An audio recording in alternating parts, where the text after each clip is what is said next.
Murad Farzand Tərbiyəsi namlıq kitabının davamı. Mikrofon aldıda Nur Cemal. 3-cü bab. Dəstləbki tərbiyə ən yaxşı fürsət. Kiçiklikdə öyrənən taşqa mühür basqandək, çoğ bolğanda öyrənən qumğa xətt yazğandək. Uyğur xalq maqalı. Yeni bir mehman kişilik dünyasına göz açdı. Ata-anasının qalbiga ümid şamını yaxdı. Ata-ana farzandidan uluq arzularını kütüb bu mehmanga acayip çiraylıq mənilik isimlarını qoydu. 40 gün bolğanda 40 suyunu qoyub farzandining bəxtləri intilidi. Şunda qılıb bu buvaq insaniyyət dünyasının bir əzası sübtida hayatlıq səfərini başladı. Bu balını qandaq qismətlər, qandaq təqdirlər kütüb atqandı? Buvaq təlmürüb ata-anasından və bu dünyadan nimələrni ümid qılıb atqandı? Birinci, buvaqlarını hərgiz tilsiz deb qarmang. Buvaqlarning yig'isida acayip cho'nqur bir ma'no bor, xotiramdan. Buvaqning eng bu dunyoga ko'z etishi bir xosiyatli ish. Yig'ilmay tug'ilgan bolalarda hayotlikdan umid yo'q. Shunga majburiy urib yig'ildi. Bir olim buvaqlarning yig'isida ulug' va jarangliq gemi yo'q degan ekan. Shuning bilan bu farzandning xili bir mezgilli qismati ota-onalarning qo'liga o'tdi. Ba'zi bolalar yaxshi tarbiyalanib jamiyatga qo'shilish fursatiga ega bo'ldi. Ba'zi bolalar amda dunyoga kelib, texi bir narsani o'qib-o'qmayla hayotlikni oxirlashtirib, ota-onalar qalbiga tugumas hasratlarni qoldirib ketdi. Ota-onalar bunday fojianing bo'lishini kutmagan edi. Bunday bo'lishni umid qilmaydi. Biroq ba'zi bolalar yaxshi parvarish qilinmaganligi, beqish topmaganligi uchunla yashash fursatidan vaqtsiz mahrum qilindi. Ba'zi bolalar har xil yuqumli kasalliklar, uzuqluq yetishmaslik sababidan bo'lgan kasalliklar sababli doktorxonalarga aprilmay, daxillarga o'qitish bilan ota-onasining nodonligi va do'tligining qurboni bo'lib ketdi. Yeshi sal cho'ng ba'zi bolalar suvga tushib, tunjuqib va har xil qatnash hodislarida o'lib qoldi. Qisqasi, ota-onalarning bexatligi sababli u bolalar jinidan ayrildi. Afsus, shunda bo'lsa-mu ba'zi xurofiy ota-onalar u fojiani o'zidan ko'rmay, taqdirdan ko'rishdi. Bu bolaning umri shunchalik bo'lsa kerak deb o'zini bazlashdi. Ba'zi bolalar garchi hayot yashayotgan bo'lsa-mu, ota-ona tarbiyasining nacharligi, uzuqluq yetishmaslik sababli fiziologik va psixik jihatdagi taraqqiyoti intayin tuvan bo'lmoqda. Shunga hozir kishilar Uyg'urlar pakarlar millati bo'lib qoldi deyishyotidi. Shunga dastlabki tarbiyaning o'xshash bo'lmasligi va ota-onalarning madaniyat saposi farzandlarning sog'lom, aqlli o'sib cho'ng bo'lishini belgilaydigan muhim oldingi shartlarning biri bo'lib qoldi. Shunga o'qimishliq va farzand tarbiyalash tajribasi yuqori bo'lgan ota-onalar farzandlarni tarbiyalashda hargiz ularning tilining chiqib nasihat anglagudek bo'lishini kutmaydi. Ular dal farzandlar amdala dunyoga ko'z ochgandan boshlab zarur ta'lim tarbiyani boshlaydi. Uyg'ur onalari buvaqlarni hargiz tilsiz deb qaramaydi. Ular buvaqlarning kayfiyatidagi har xil o'zgarishlardan, ya'ni intilishlari, qo'llarini emishlari, injiqlashlari, kulishlari va boshqa ifodalardan buvaqning qursining ochganligi, amgas kelganligi, birar yerining og'riyotganligini bilalaydi. Hatto buvaqning o'zi kuyinishini, o'zi ko'proq gap qilib berishini, erkaltishni umid qildiganligini bildi. Şu buvaqlarning har bir harakatiga ko'ngil bo'ladi va imkon bor buvaqning har xil oziqlanish talabi va ma'naviy talabini qondirishga tirishadi. Buvaqlarning qiziqadigani, hayronligi intayin ko'p bo'ldi. U ko'z oldidagi shaylarning hammasiga qiziqadi. Bu yangi dunyodagi har bir narsaning o'ziga tava bo'lishini umid qildi. Siz buvaqlarning ko'z oldiga qanday bir narsani elib kelsangiz, uningga intiladi. Buvaqlarni doim uyga sulab qo'yib boqqanda yig'lab sirt elib chiqishni talab qildi. Ularni sirtlarga elib chiqqanda darhol yig'ish to'xtab, atrofdagi narsalarga qiziqib qaraydi. Bu hargiz odatdagi intilish va odatdagi go'llanish emas, balki bolalar tex ongsiz bo'lsa-mu, ular tabiat dunyosi bilan uchrashishga taqozo bo'ldi. Shunga ota-onalar buvaqlarning bu tilsiz intilishini har doim qondirishga tirishish kerak. Bu buvaqlarning aqliy qobiliyati, zehniy kuchi, shaylar bo'lgan munosabatiga nisbatan nihoyat muhim rol o'ynaydi. Kuzatish va tadqiqot tajribalariga qaraganda, uyda boqilgan bolalarning aqliy taraqqiyoti bilan sirtlarga ko'proq elib chiqqan, sirtlarda o'ynatilgan bolalarning aqliy iqtidorining farqi xil ro'shan bo'ldi ekan.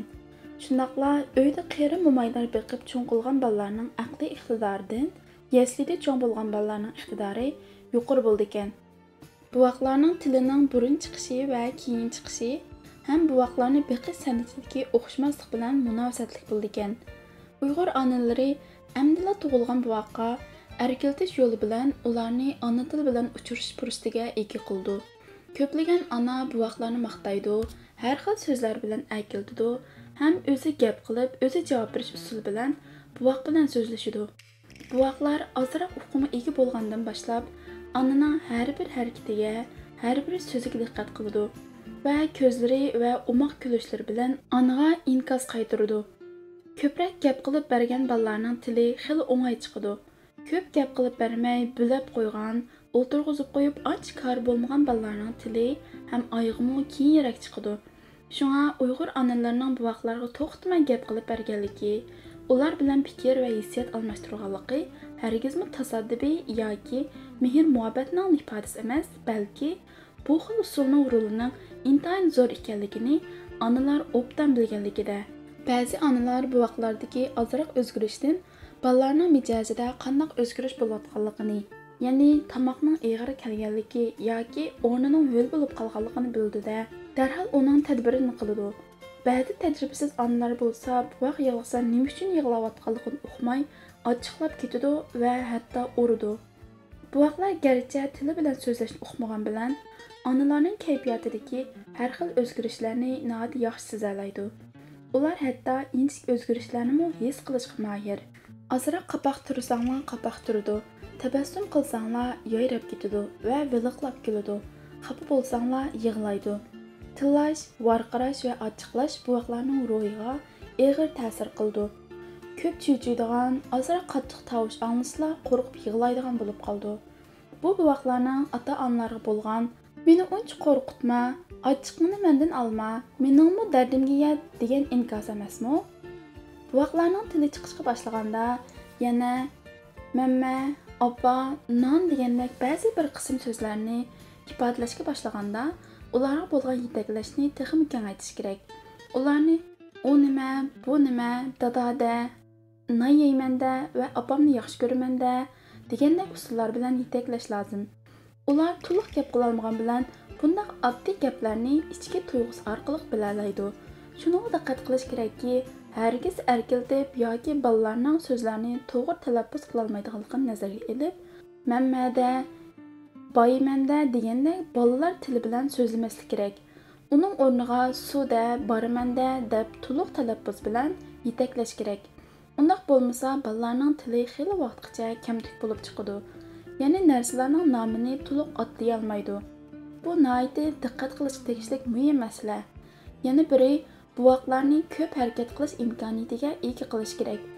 Ularning qo'liga biror narsani tutqizib qo'yish, har xil o'yinchoqlarni ularning oldiga qo'yib berish, hech bo'lmaganda sirtlarga olib chiqib, to'p o'ynashga imkoniyat yaratib berish kerak. Ular to'p yavolmasalar, ularning to'p o'ynashimi ularning aqliy taraqqiyoti va fiziologik taraqqiyotiga foydasi bor. Anglashlarga qaraganda Amerikada bir xil rasmli kitob chiqqan. Uni bolalar o'ynasimi bo'ldi ekan, yevasimi uzuq bo'lish rolini o'ynaydi ekan. Buni Amerikaliklar bolalarning kichikidan tortib kitobga bo'lgan qiziqishni oshirishga foydali deb qaragan. Bizning amaliy tekshirishimizga qaraganda bolalarning oyga chiqishining xeyli zo'r farqi bor ekan. Ba'zi bolalar 3 yoshga kirgichilikmi oyga chiqmaydi ekan. Ba'zi bolalar tex tuzuk o'milmay turib 7-8 oylik bo'libla oyga chiqadi ekan. Buning sababi ikki ekan. Biri uzuqliq yetishmaslik sababli buvaqlarning fiziologik taraqqiyoti normal bo'lmaganligidan ekan. Yana biri bolalarni mengishga yetaklab, ko'p harakatlantirib bermaganlik sababli qon normal aylanolmay, putida ancha jon bo'lmaydi ekan. Biror qatim yiqilib ketsa, dastig'lanmaydi ekan. Shunga bolalarning oyog'ining tezroq chiqishiga kafolatlik qilish uchun bolalar ota-onalardan munolarni talab qildi. Uzuqlikning yetarli bo'lishiga kafolatlik qilish bilan birga ko'proq dars berish kerak. Tajribali onalar bolalarni buyishlikdan yashganda oldi bilan har nima qilib bolani dastlab turishga ishtirok qildi. Oyga chiqish mazgiliga kelganda pat-pat mangdirib berish, siyplab o'mlatmay, tizlab o'mlashga o'g'itish kerak. Siypab o'mlagan bolalardan tizlanib o'mlagan bolalarning oyog'i tezroq chiqadi.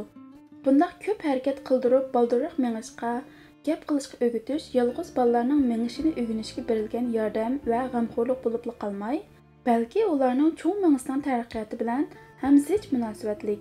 Ayg'i va tili baldur chiqqan bolalarning fiziologik va psixik taraqqiyoti bilan ayg'i tasti chiqqan, tili keyin chiqqan bolalarning farqi xil ro'shan bo'ldi ekan. Buaq bolalarning kichik vaqtida immunit kuchi ojiz bo'ldi. Shunga ozroq normalsiz ta'sirmi bolalarni o'ngay kasal qilib qo'ydi. Shuning bilan bolalar emgilolmaydi, tomoq yemaydi, yig'laydi. Ularning yig'isimi hargiz bekordan-bekor sizni xafa qilish uchun, tiriktirish uchun emas, balki uning qursiq og'riyotgan bo'lishi, qursiq ochgan bo'lishi, ustigan bo'lishi, bo'shikning ho'l bo'lib ketishi, qizitmasi o'rlab ketgan bo'lishi va boshqa kasallarga giribdor bo'lgan bo'lishi mumkin. Bolalarning yig'ilgan vaqti uning sizdan biror narsani talab qilayotganligi, imit davatganligi, davolat davatganligi, subar davatganligi bo'lishi mumkin. Ularning haqqoniy talabini o'rindamay ursangiz, bo'shikni jaldoqish deb tavrasangiz, silkisangiz, bu sizning rahimsiz, tosh yurak, aqlsiz ekanligingizni oshkorlab beradi. Shunga buvoqlarni parvarish qilishda mundaq bir qancha tarafga ahamiyat bering. Birinchi, buvoq yig'ildi debla ha degani ko'tarib olmang. Bu ularning umurtqisining normal taraqqiy qilib o'sishiga ta'sir yetkazadi. Ikkinchi, nafaslanishiga diqqat qiling. Qish kunlari baq qilin yepib etmaslik, bosh ko'zlarini mahkam chumkab qo'ymaslik kerak. O'rilib olgandek bo'lganda dum bo'lib olib tunjuqib qilishdan hazar aylang. Uchinchi, bo'lsa bolangizga hech bo'lmaganda 6 oylik bo'lguncha o'zingizning sutini emiting. Bu sizning onalik burchingizning muhim bir qismi. Hargiz bol emisi itni qerib ketadi degan o'sak so'zlarga ishonmang. Bo'lmasa bola cho'ng bo'lganda sizni 2 has qeritadi. 4. Buvoqqa eg'ir kelgan tamoqlarni bermang. Chunki buvoqlarning hazm qilish iqtidori to'liq yetilmagan bo'ldi. 5. Bolaga sovuq o'tkazib qo'ymang. Bolaning o'pkisi itdek yallig'lanib qoldi. Pat-pat yuyib turing, lekin uyning havosini yaxshi tangshab ondan yuying. Buvoq garchi qizilmasimi, yo'talmasimi, o'pka yallig'iga giribdor bo'lish ehtimoli nihoyat yuqori. 6. Pokizlikqa diqqat qiling. Uyg'urlarda maynachilik aqlni bulg'aydi degan hikmat bor. Buvoqlarning salomatlik uchunmi pokiz beqish nihoyat muhim. Buning uchun bolalar buvoq chog'da turib qolgan yemekliklarni, chivin tegib qo'ygan yemekliklarni yeb solmaslik kerak. Bolani emitganda yoki oziqliq berganda qo'lingizni va ko'ksingizni pokiz yuvib etib ondan bering. Bolalarning terisi intayin yumron, sezgur, shuni tutganda, avaylash, yug'anda tiqimini, quloq kaynalarini yug'anda yoki bo'lganda bak ehtiyot qilish kerak. 7. Buvoqlarda boshqa ahvollar ko'rilsa, ba'zi tajribali ayollarga ko'rsating. Bo'lmasa darhol doktorxonaga olib boring. Hargiz keyning so'ramang. 2. Bolalarni yaxshi o'ynash fursatiga ega qiling. Bolalar go'zallik, o'yin, cho'chak, musiqa, rasm, xiyol, ijodiyat olamida yashashlari kerak. Suxumnaneski. Uyg'ur bolalari uchun qadimdan tortib o'yin ularning eng yaxshi yaslisi bo'lish rolini o'tab kelgan. Ular o'yin jarayonida dunyoni tushunish, o'zini tushunish, aqlini taraqqiy qildirishning dastlabki asosini solgan. Biz tarixdan buningdan ming hatto 2000 yillar burunla necha yuzlagan qiliplashgan, qoidalashgan bolalar o'yinlarining bo'lganligini bilamiz. Bu o'yinlar bilan ular hayot bilan uchrashganda cho'nglarga tadqiq qilib turmushni o'rgangan. Bu o'yinlar bilan ular hayot bilan uchrashganda cho'nglarga taqlid qilib turib turmushni o'rgangan. O'yin jarayonida nurg'un narsalarni yasab ijodkorlik qobiliyatini yuqori ko'targan. Hozirgi davrdami yezi bolalari yasli ko'rmaydi. Butun tabiat yezilardagi kang dala, ot harva, qo'y kalalar, dal daraxtlar va bolalik o'yinlari ularning yaslisi. Biz kichik chog'larimizda o'ynaydigan o'yinlarimiz nihoyat ko'p xil, mazmuni mo'l bo'ladigan. Yasli ko'rmagan bo'lsaqmi, nihoyat ko'p narsalarni bilardik. Bu o'yinlar bizni tarbiyalaydi. Biz kaki yasab o'tin yaratdik. Uni ketman qilib tarixchilik qilardik. Tapancha, miltiq qatorliq narsalarni yasab, ikki taraf bo'lib urushib o'ynaydik. Uy tutishib o'ynaydik. Qizlar loydan ximir qilib tomoqlarni etadi. Qo'nchoq yasaganimiz bizning yonimizda odam yasaganimiz edi. O'yinga shunchalik mabtun bo'lib ketadikki, qo'rsqimizning ochqanligini unutib qolardik. Tunlar beshida xili kechgacha o'ltirib cho'chak aytishardik. tepishmoq aytishaddiq. Shunday qilib, balalik chog'larimizda shundoq erkin, sho'x ediq va baxtiyor ediq. U o'yinlar bizga nihoyat ko'p aql va farosat berganligini keyin his qildik. Oddiysi biz maktabga kirishdan burunla bizda allburun sonlar uqumi shakllanib bo'lgan. Necha yuz, necha minggacha bo'lgan sonlarni sanay olaydik, qo'shib ola olaydik. Bundaq aqliy uqum hozir ba'zi maktablarda 2-sinflarda ondan o'rindildi. Shundaq bolalarning aql bulqin echish mana shundaq uchrashishlardan keladi, turmushdan keladi. Şoň balalarga kiçik çağıdala pişip yetiliş imkaniyetini hazırlap beriş kerak. Rousseau mundaq degan: balani aqlliq va fikirli qilish uchun uni quvvatlik va sog'lom o'stiring. Mayli u ishlasin, tinim topmasin, yugurib chopsin, varqirab chaqirsin, qandoqli bo'lsin, doim harakatda bo'lsin degan. Bilish kerakki, harakat tafakkur qilishga o'rgatadi, fikr qilishni o'rgatadi, kalla ishlatishni o'rgatadi. Axir odamni o'tkir, farosatlik, aqlli qildi. Shunga ota-onalar mundaq bir qancha prinsipga amal qilish kerak. Birinchi, balalar kichkidan erkin, sho'x bo'lsin. Ularning kapsizligiga yo'l qo'ymang. Agar biz balalarning sho'xligiga yo'l qo'ymay, ha desa hamma ishdan chekdaversak, undaqda balalardan haqiqiy yaramliq, donishmand balalarning chiqishi natayin. Chunki sho'xlikmi ma'lum jihatda shu balaning bir qobiliyati. Şoňa şoňlukny bug'uş balalarning tafakkurini, qobiliyatini bug'ushdir. Ikkinchi, balalar bütün zehni bilan o'ynayotganda ularga dahl taruz qilmang. Hatto har qancha muhim ishingiz bo'lsa-mu, balkim bu fursat ularga sizning ahamiyatli tarbiyangizdanmi, ba'zi ularga bergan go'sht yig'ingizdan ahamiyatli rol o'ynashi mumkin. Chunki bundaq chaqda ularning kallasi harakatda bo'ladi. Bo'lsa, siz ular o'ynaydigan har xil o'yinchoqlarni elib biring. Hatta bir oynasanız bo'ldi. Üçüncü, balalar kichikda rasm chizish qiziqsin, top o'ynash qiziqsin, muzika qiziqsin, hamma imkoniyat yaratib bering. Bumi ular uchun bir o'yin hisoblandi. Ba'zi ota-onalar balalar biror ish qiziqsa ko'ngli yarim bo'ldi. Bola vaqtidagi tanlash ularning haqiqiy tanlashi va qiziqish emas, balki u texi ularning u mashg'uliyatni o'yin o'rnida ko'rganligi. Bu mashg'uliyatning ularning keyingi haqiqiy tanlashiga foydasi bo'ldiki, hargizmi ular uchun ziyonli emas. 4. Balalar yoki yagona yolg'iz o'ynasa, bir tarafdan foydali bo'lgandimi, yana bir tarafdan ziyonli. Ularning balalar bilan birga o'rtaq o'ynashiga qatnashish ularning balalarni tushunishi, o'ziga ishonish uchun foydali bo'lib qolmay, ular bu orqali xushallikdan va qayg'udan boshqa balalar bilan o'rtaq bahramand bo'la oladi. O'zaro aql almashtira oladi. Fikir almashtirdi, tafakkuri chiniqdi. 5. Balalar televizorni o'yin qatorida ko'rgandek, hikoya anglash, tepishmoq aytishish qatorliqlarni o'yin o'rnida ko'rdi. Balalar maktab yoshiga to'shmagan chog'larda ko'pincha yaxshi, ahamiyatli, qiziqarli cho'chaklarni aytib berish ularga nasihat qilgandan ko'proq rol o'ynaydi. Ular cho'chakdagi personajlar bilan uchrashadi. Yaxshi, ijobiy personajlarning botirligi, oq ko'ngilligi, qo'rqmas yuraklikligi, aqlli farosatligi bilan balalarga yaxshi ta'sir qildi. Ularga havas qildi, ularga hesdoshlik qildi. Qabih, yovuz, ochko'z, saxtibaz obrazlarning qilmishidan balalar ibrat oladi. Do'stlik, adab, axloq, kishilik munosabat qoidalarini o'rganishiga yordam beradi. Bo'lsa ulardan cho'chakdagi obrazlar haqida har xil savollarni so'rash, fikrlashish lozim. Bu vosita har qanday nuqul nasihatdimi yaxshi rol o'ynaydi. 3. Odatlantirish eng yaxshi tarbiya. Yaxshi odat umrlik boylik xotiramdan. Ko'ygan yamonmi ko'nganmi desa, ko'ngan yomon debdikan. Asldan olganda kishilarning har xil yashash odatlari, urf odatlari odatlanishdan kelib chiqqan. Hatto tilmo shu odatlanishdan. Agar bir Uyg'ur bolasi Xanzu bolalar bilan o'ynab cho'ng bo'lsa, tili xanzucha chiqadi.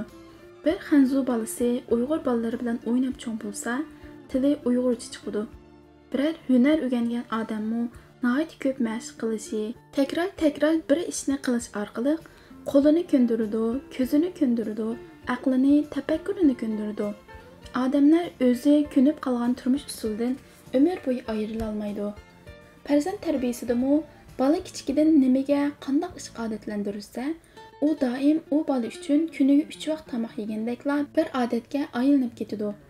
Xuddi emizga o'rganib qolgan balani ayırmaq nayt tez bo'lgandek, birər yomon ishga odatlanib qolsa, uni tarbiya bilan to'sish mumkin bo'lmay qoladi. Kichik chog'da burnini kovlashga, yoqsini tishlashga odatlanib qolgan bolalar Qur'onga yetgandimi shu odatini tashlay olmaydi ekan. Yaxshi ishga odatlangan bolalar har qachon bu odatini unutib qolmaydi ekan. Shunga farzand tarbiyasidagi muhim bir ish bolalarni kichikidan boshlabla yaxshi ishlarga odatlantirish kerak. Birinchi, yaxshi tozliq odatini yetildirish. Uyg'ur xalqi tozliqni suyadigan xalq. Shunga Uyg'urlar tozliqni omad, barakat, salomatlikning ochiqchi deb qaraydi. Qiz cho'rkanlarimizning saharda o'rnidan turib qilgan birinchi ishi hovli aramni pokiz tozalab suv chechib, hatto darvoza oldi va ko'chalarni supurib tozalash. Chunki tozliq qilishga ko'p dasmoy ketmaydi. Tozliqqa boylik, kambag'allik ketmaydi. Oq yerni supurib o'tirsimi ko'ngli ro'shan bo'ldi. Shunga an'anaviy odat bo'yicha bolalarga kichikidan boshlab yaxshi tozliq odatini yetildirish nihoyat muhim. Bo'libmi ularni attiganda o'rnidan turib, yuz qo'llarini pokiz yuvish, tishini cho'tkilash, haftada bir qatim yuvinish, hojatxonaga kirib chiqib yoki boshqa ishlarni qilib tomoq o'ltirganda oldi bilan cho'qim qo'lini yuvish, qo'lini yuvmay tomoq o'ltirmaslikka odatlantirish lozim. Bunday odatni yetildirishga ancha kuch ketmaydi. O'zingizda shu odat bo'lsa, har qatim tomoq o'ltirish oldida yuzingni yudingmi, qo'lingni yudingmi, tishingni cho'tkildingmi deb surishti qilib suylab qo'ysangizlar, az vaqt o'tgandan keyin bo'pti, buda yevergin desangizmi, bolangiz "Ya, qo'lni yumay tomoq yez qandoq bo'ldi?" deb e'tiroz bildiradigan bo'ldi. Agar bu ishlar odatlanmasa, bolalar uchun qo'lini, yuzini yuvish xuddi qo'lini o'tib tiqqandek og'ir keldi. Ikkinchi, o'zining ishlarini o'zi qilishga odatlantiring. Agar bolalarga o'zi qila oladigan ishlarni, ya'ni o'rin ko'rpasini o'zi yig'ib qatlash, paypoqni o'zi yuvish, eshini o'zi yeyish, kiyimlarni o'zi kiyish qatorliqlarga o'xshash ishlarni o'ziga qildirib odatlantirmasangiz, bolangiz uy o'choqliq bo'lguncha uning o'rnini o'zingiz yig'isiz, paypoqini o'zingiz yuyisiz, xeli cho'ng bo'lguncha siz yegizib qo'ymasangiz o'zi tomoqni yeyolmaydi. Kiyimini kuydirib qo'ymasangiz o'zi kiyimini kiyolmaydi yoki o'zi kiyishni eg'ir oldi. Oddiysi o'ynab o'tib yiqilib ketgan bo'lsa, darhol berib qo'pirib qo'ysangiz, yana bir qatim yiqilganda birarsi yo'lab turg'izib qo'yarmikin deb o'rnidan qo'pmay yotadi. Turg'izib qo'ydigan odam bo'lmagandan keyin atrofga qarab o'tib, o'zi o'rnidan turishga majbur bo'ldi. Bolangiz biror bola bilan urushib qilib yig'lab oldingiz kirganda, ko'kirib, tatirib chiqib bolaning ishiga aralashib qo'ysangiz, u xato ishingizning dardini xil uzungacha tortisiz. Azroq ishqimi yig'lab kirib, sizning panohlik tilaydi. Agar to'g'ri tadbir qo'llanib, balam, hech ish bo'lmaydi, shunchalik ishqim yig'lamsan, uyingga chidamagan odam chidamas bo'lib qoldi desangiz, ikkinchi oldingizga yig'lab kelmaydi. Hatto yig'lagan bo'lsa, ko'z yoshlarini aytib o'tib, ondan oldingizga kiradi. Demak, dastlabki tarbiyada eng kichik oddiy ishlarga sal qarashib bo'lmaydi. Yaxshi ishda kichik ishlarga odatlantirish, yomon ishda kichikina ishga yo'l qo'ymaslik kerak. 3. Ulgu ko'rsatish orqali odatlantirish. Bolalar ko'pincha ishlarni cho'nglarga taqlid qilishni yaxshi ko'radi. Ota-onalarning har bir so'z harakati, to'g'ri varqirashlari, adab axloqi, kiyinish odatlari, o'ltirib qo'pish, kishilar bilan munosabat qilish, salomlashish, suhbatlashish odatlari bolalarga uzluksiz singib turadi. Umuman oilaviy turmush odati qanday bo'lsa, bolalar shunday turmush odatini o'zlashtiradi. Masalan, siz turmushda chechilonga bo'lsangiz, bolalaringizmi chechilonga bo'ldi. Tartiblik bo'lsangiz, bolalarmi tartiblik bo'lishga odatlandi. Kechda vaqtida yetib attigan tursangiz, bolalarmi shuning odatlandi. Kech yetib tush bo'lg'uch uxlasangiz, bolalarmi layg'azal bo'lib uxlayveradi. Televizor ko'rishga mabtun bo'lib ketsangiz, bolalarmi televizor mastanasi bo'lib ketadi. Ko'proq kitob o'qish odatingiz bo'lsa, bolalarmi kitob o'qishga odatlandi. Shunga oilada muayyan qoida tartib o'rnatish lozim. Bolalarning yosh Qur'onga qarab, har birisining oilada üstüge algan vazifasi bo'lsin. Suv elib kirish, yundini to'kish, aynakni surtish, hojatxonani tozalash, qoch-quchlarni yuvish qatorliq konkret ishlarni qo'bi yetishcha qilsin. Undaq tartib o'rnatilmaydi ekan, bir-biriga bas solib, orada jidal-mujra chiqadigan ishlar yuz beradi. Yana biri, har bir ishni o'z vaqtida qilishga odatlantirish lozim.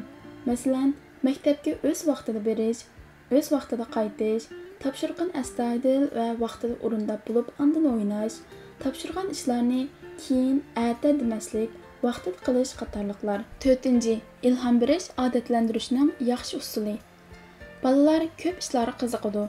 Nurg'un ishlar ularga yangilik tuyuldi. Ba'zi ishlarni qilib boqmoqchi bo'ladi. Ular bu xil ehtiyojini sizlardan bu nima uchun deb qandirishga tirishadi. O'yinchiqlarni buzib, uning sirini bilmoqchi bo'ldi. Aktivlik bilan uyning ba'zi ishlarini qilmoqchi bo'ldi. Bundaq chaqda ularning qizg'inligiga sovuq suv sepmay, balki qizg'inlik bilan ularni qo'llash, ilhom berish orqali rag'batlantirish kerak. Ishni joyida qila olmasligi gunoh emas, balki hech narsaga qiziqmasligi ularning aqliy taraqqiyotini bo'g'idi. Umuman oiladagi axloqiy odatlarmi, axloqsiz qilmishlarmi, yaxshi, chiroyli gaplarmi, qo'pol, yirik, eski gap so'zlarmi bolalarga o'xshamagan nuqtadan ta'sir qildi. Ularning o'xshamagan odatlarni yetildirishining sababi bo'lib qoldi. Shunga ota-onalar sezgirlik bilan bolalarni yaxshi odatga yetaklash kerak. Uyg'urlarda farzand tarbiyasi nomli kitobning 3-bobining mazmuni to'liq o'qib tugatildi. Keyingi videomizda 4-bobdagi mazmunlar huzuringizda bo'ldi.